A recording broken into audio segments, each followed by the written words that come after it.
তো জেনেৰেশ্যনৰ কি খবৰ তোমালোকৰ আশা কৰোঁ তোমালোকে সকলো ভালে আছে আগলৈ কিন্তু ভালে থাকিবা তো তোমালোকে প্ৰায়ভাগ ল'ৰা ছোৱালীয়ে ইনষ্টাগ্ৰামত যাই কেনে মোক মেছেজ কৰা দাদা তোমাৰ ভিডিঅ' চাই বহুত ভাল লাগে তোমাৰ ভিডিঅ' চাই আমি বহুত নজনা কথা শিকিছোঁ অলপ মটিভেট হওঁ তো এই মটিভেট বোলা বস্তুটো কেনেকুৱা মানে মই কিবা এটা ভিডিঅ' বনাই দিলোঁ তোমালোকে অলপ মটিভেট হ'লা তাৰপিছত কেইদিনমান মানে একদম পূৰা যুঁজা কষ্ট কৰিলা ৰানিং কৰিবৰ কাৰণে বা পঢ়িবৰ কাৰণে তাৰপিছত আকৌ কেইদিনমানৰ পিছত ডিমটিভেট হৈ গ'লা তাৰপিছত আকৌ তোমালোকৰ কামবিলাক ৰখি গ'ল তেনেকুৱা নেকি তো হয় মই এইটো কথা মানি লওঁ যে আমি কিবা এটা কাম কৰিবৰ কাৰণে ছাকচেছ পাবৰ কাৰণে আমাক মটিভেশ্যন বহুত প্ৰয়োজন তো মটিভেশ্যন আমাক লাগিবই তো সেইবুলি কি তোমাক কোনোবাই ভিডিঅ' বনাই আপোনাক কটিত কি পাম মাৰি থাকিব নেকি যে ভাই ল মটিভেশ্যন দি আছোঁ আৰু আগুৱাই যা আৰু কষ্ট কৰ তো এইবিলাক বেলেগৰ ভিডিঅ' চাই পোৱা মটিভেশ্যনবিলাক এইবিলাক হৈছে আমাৰ খন্তেকীয়া মটিভেশ্যন কেইদিনমানৰ কাৰণে একদম তেজটো পূৰা গৰম হৈ থাকিব জুই নিচিনা কেইদিনমানৰ মূৰত ঠাণ্ডা হৈ যাব নিজে নিজে তোমাৰ দেউতাই যে ঘৰখন চলাবৰ কাৰণে তোমাৰ পেটটো পুহিবৰ কাৰণে দিনটো 12 ঘণ্টা 10 ঘণ্টা যে গাধৰ নিচিনাকৈ কাম কৰি আছে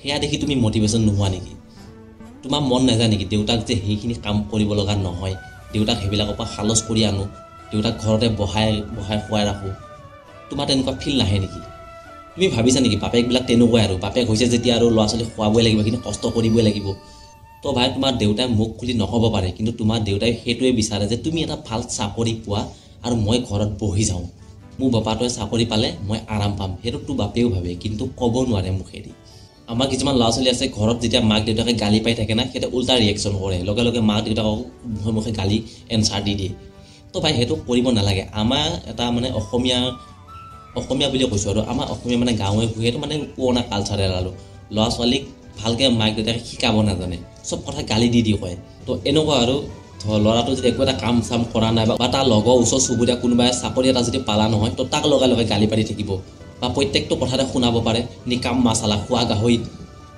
কাম এডাল নাই দিনডাল ঘূৰি ফুৰিবি বাপে কাম কৰি আনা টকাই বহি খাই আছ এনেকুৱা ধৰণৰ মানে গালি কিছুমান পাৰে কিন্তু মনে দি সেইটো গালি নাপাৰে কিন্তু এই গালিটো এনেকুৱা ধৰণকে পাৰে আৰু এনেকৈ গালি পাৰিলে না সঁচা কৈছোঁ বহুত মনটো বেয়া লাগি যায় কিন্তু মনে দি নাই সেইটো কথা নকয় মনে দি একদম বহুত ইম'চনেল হৈ থাকে তোমাৰ মা দেউতা তোমাৰ প্ৰতি যেতিয়া সন্ধিয়া টাইমত শলিতা গছ জ্বলাই না তোমাৰ দেউতা বা তোমাৰ মাৰে ভগৱানক একো নিবিচাৰে ভগৱানক কেৱল এটা বস্তুৱে বিচাৰে তোমাৰ ভাল হোৱাটো তুমি যাতে কিবা চাকৰি তাকৰি এটা পোৱা তোমাৰ যাতে সৎ গতি লাগক আৰু এনেকুৱা ধৰণৰ গালি শুনি তুমি যদি মটিভেশ্যন নোপোৱা না তেনেহ'লে তুমি লাউৰা কাৰো ভিডিঅ' চাই মটিভেশ্যন ল'ব নোৱাৰা সেই পৰ্যায়টোত না ময়ো এটা টাইমত আছিলোঁ মোৰ দেউতাটো সৰুতে ঢুকাই গৈছে তো দাদাই সৰুৰ পৰা ডাঙৰ দীঘল কৈছে তো এটা টাইমত সি মোক এনেকৈ শুনাইছিলে যে খোৱা গাহৰি মোৰ পইচা খাই আছ ঘৰপে ওলাই যাবি এইবিলাক কথা ময়ো শুনিছিলোঁ আৰু সেই কথাকেইটা মই সদায় মটিভেশ্যন হিচাপে লৈছিলোঁ সেনেকৈ যদি মোক দাদাই যদি গালি নাপাৰিলে হয় না আজি চাগে মই এই চাকৰিটো ল'বই নোৱাৰিলোঁ হয় চাগে কাৰণ মোক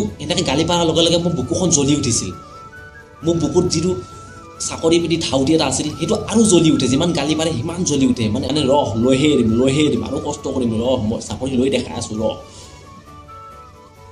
মোক মানে এনেকুৱাকৈ কয় তই লাইফত একো কৰিব নোৱাৰা এনেকৈ কয় মোক মই কেতিয়াও ডিমটিভেট হোৱা নাছিলোঁ মই নিজৰ ওপৰত মানে বিশ্বাস এটা আছে কৰিহে দেখাম চাই থাকিবি তই তো এনেকৈ বেলেগৰ ভিডিঅ' চাই মটিভেশ্যন লোৱাত থাকি ঘৰখনৰ অৱস্থা চাই কেনে মটিভেশ্যন লোৱাটো বেছি ইম্পৰ্টেণ্ট আৰু সেইটো বহুত লং টাইম থাকিব তুমি যেতিয়ালৈ ছাকচেছ নোহোৱা না তেতিয়ালৈকে তোমাৰ মাইণ্ডত লাগি থাকিব সেইবিলাক কৈ মটিভেশ্যন সেনেকুৱা মটিভেশ্যন ল'ব লাগে এনেকৈ বেলেগৰ এটা দুটা ভিডিঅ' চাই কেনে মটিভেশ্যন লোৱা সেইবিলাক কাম নাই এইবিলাক খন্তেকীয়া বস্তু কেইদিনমান চালাই কেইদিনমান পিছত নাইকিয়া হৈ গ'ল কিন্তু যেতিয়া ঘৰৰ বস্তু এটা তোমাৰ ব্ৰেইনত লাগিব না ইয়াত লাগিব না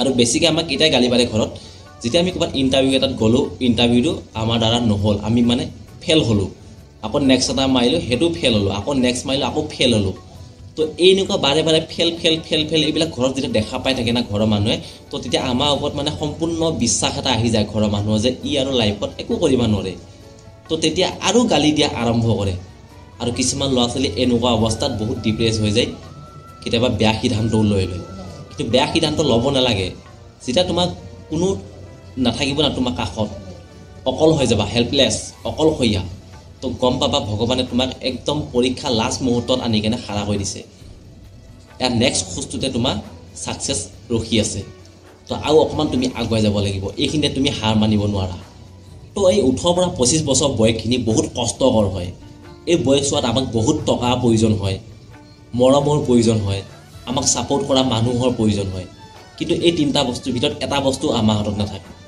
না পইচা থাকে না তোমাক কোনোবাই বহুত মৰম কৰিব পৰা এজনী গাৰ্লফ্ৰেণ্ড থাকিব, ছোৱালী মানুহ হ'লে না তেনেকুৱা এটা বয়ফ্ৰেণ্ড পাব, না তোমাক বহুতে ছাপৰ্ট কৰা কোনোবা মানুহ থাকিব, কোনো নাথাকে এইখিনি টাইমত তুমি একদম অকলশৰীয়া হৈ থাকিবা। তো এই সময়খিনিতে কোন আপোন কোন পৰ চবকে চিনি পোৱা যায়। আৰু এইখিনিয়ে তোমাৰ মেইন টাইম, এইখিনি টাইমতে তুমি তোমাৰ ফুল পাৰফৰ্মেঞ্চ দিব লাগিব, অকলশৰীয়া হৈ চব কাম কৰিব লাগিব। যেতিয়া তোমাৰ 28-29 বছৰ বয়স হ'ব তেতিয়া তুমি কোনোবা এটা দিশে গতি লৈ ল'বা, তেতিয়া তুমি কিবা এটা ছাকচেছ মানে হোৱাটোতে হৈ যাব, চাকৰি তাকৰি পাব, চাকৰি তাকৰি নাপালেও কোনোবা নিজৰ গতিত মানে নিজৰ কামত লাগি যাব, এটা ছাইড এটা লৈ ল'ব।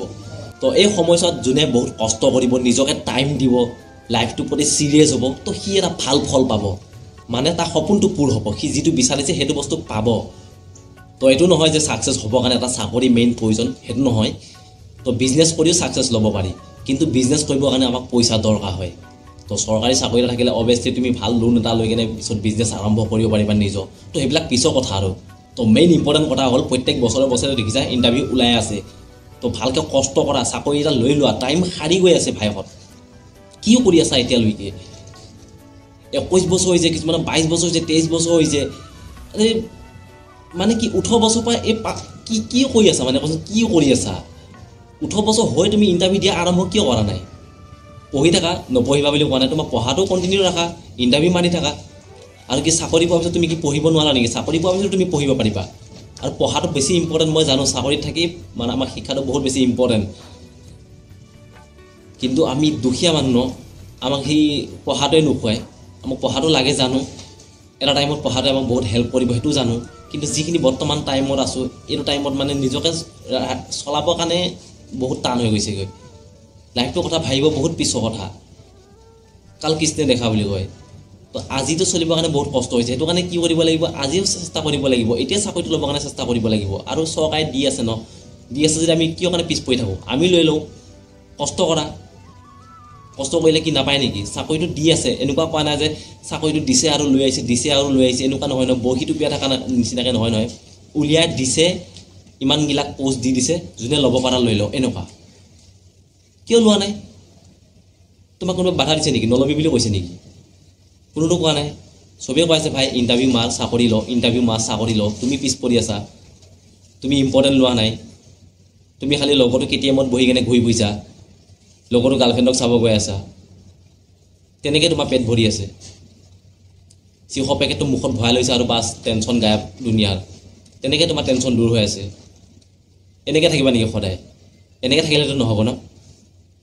আৰে ভাই থাকিবা, কোনো কথা নাই, গোটেই লাইফ তুমি এনেকৈ থাকা বিন্দাছ, কিন্তু 2 মাহ টাইম এটা দিয়াচোন, 2-3 মাহ টাইম এটা দিয়া নিজকে। 2-3 মাহৰ মূৰত তুমি চাবাচোন, এতিয়া SSC যদি ল'ৰা ছোৱালীবিলাককে চোৱাচোন, প্ৰত্যেক বছৰে কিমান ল'ৰা ছোৱালী ফেল কৰি আছে। যেতিয়া মেট্ৰিক দিছিলে, মেট্ৰিকতো একদম ফাৰ্ষ্ট ডিভিজন আহিছিলে, ত'ত লেটাৰ, কিন্তু SSC যেতিয়া এক্সাম দিব গ'ল ফেল। SSC যিটো এখনেই বুক, মেট্ৰিকতো 7টা ছাবজেক্ট, তথাপিতো তাত ফাৰ্ষ্ট ডিভিজন। ইয়াত কিয় কাৰণে ফেল? কাৰণ ইয়াত আমি ইম্পৰ্টেণ্ট দিয়া নাই মেট্ৰিক পৰীক্ষা নিচিনাকৈ। মেট্ৰিক পৰীক্ষাত আমি বহুত ইম্পৰ্টেণ্ট দিওঁ, ঘৰৰ মানুহে ইম্পৰ্টেণ্ট দিয়ে। বাবাটোক একো নকৰিবি দেই, তাৰ পৰীক্ষা আছে, কি পঢ়িব দিয়া তাক। মাইনাজনীক নামাতিবা, আমাৰ মাইনা ক'তো নাযায়, পৰীক্ষা আছে, পঢ়িব লাগে তাই। কিন্তু SSC টাইমত তেনেকৈ নহয়, আমাৰ ঘৰৰ মানুহে ইমান গুৰুত্বই নিদিয়ে যে মোৰ বাপাটো, মোৰ মাইনাজনী SSC কাৰণে পঢ়ি আছে, চাকৰি ল'ব লাগে, লাইফটো ছেটেল হ'ব, সেইটো কথা নাভাবে। আমাৰ ঘৰৰ মানুহেও নাভাবে, তোমালোকেও নাভাবা। সেইটো কাৰণে তোমালোকে প্ৰত্যেক বছৰে ফেল কৰি আছা। তো ভাইহঁত এনেকৈ আৰু মটিভেশ্যনৰ পিছত ঘূৰি নুফুৰিবা, ভালকৈ কষ্ট কৰা। আহি আছে বহুত চাকৰি, আৰু বৰ্তমান ওলাইও আছে। এপ্লাই যদি কৰিছে SSC যদি, তেনেহ'লে ভালকৈ ইণ্টাৰভিউ দিয়া, ভালকৈ পাছ কৰা, আৰু আহিব লগা SSC যদি তোমালোকে অংশগ্ৰহণ কৰিব পাৰিবা। তো আজি ভিডিঅ'টো ইমানটা সমাপ্ত কৰিছোঁ। জয় হিন্দ, জয় ভাৰত।